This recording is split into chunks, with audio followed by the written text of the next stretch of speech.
Profesionalisme menjadi fondasi utama yang harus kita jaga oleh insan pers yang khususnya berada di naungan Aliansi Media Indonesia. Profesionalisme bukan hanya soal kemampuan menulis berita atau menguasai teknologi digital, tetapi juga tentang integritas, independensi, tanggung jawab sosial, dan keberanian untuk menyampaikan fakta secara objektif. Media yang profesional adalah media yang menempatkan kepentingan publik di atas kepentingan pribadi maupun kelompok tertentu.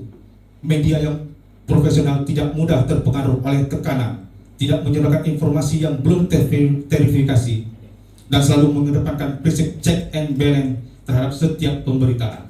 Profesionalisme tidak dapat dipisahkan dari kepatuhan terhadap kode etik jurnalistik.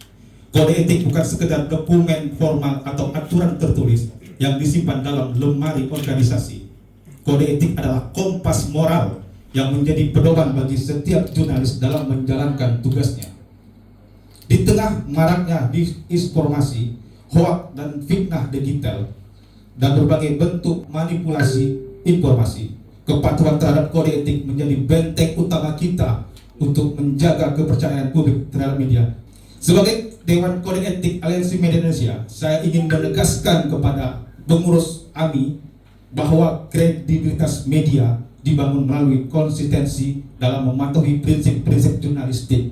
Setiap informasi harus diverifikasi, setiap narasumber harus diperlakukan secara adil, setiap berita harus disajikan secara berimbang, dan setiap kesalahan harus dikoreksi secara terbuka dan bertanggung jawab.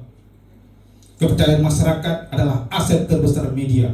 Sekali kepercayaan itu hilang, akan sulit untuk mendapatkan dan membangunnya kembali. Dalam konteks penegakan hukum, media online memiliki peran yang semakin strategis. Kehadiran media digital telah memperluas akses masyarakat terhadap informasi hukum, kebijakan publik, serta berbagai proses penegakan hukum yang berlangsung di tengah masyarakat. Media berfungsi sebagai jembatan antara aparat penegak hukum dan publik. Media membantu meningkatkan transparansi, mendorong akuntabilitas, serta memperkuat pengawasan publik terhadap proses hukum. Namun demikian, peran tersebut harus dijalankan secara profesional dan bertanggung jawab. Media tidak boleh menjadi alat penghakiman. Media tidak boleh menggiring opini yang dapat merugikan proses hukum. Kita harus tetap menjunjung tinggi asas praduga tak bersalah dan menghormati seluruh proses pengadilan yang berlaku.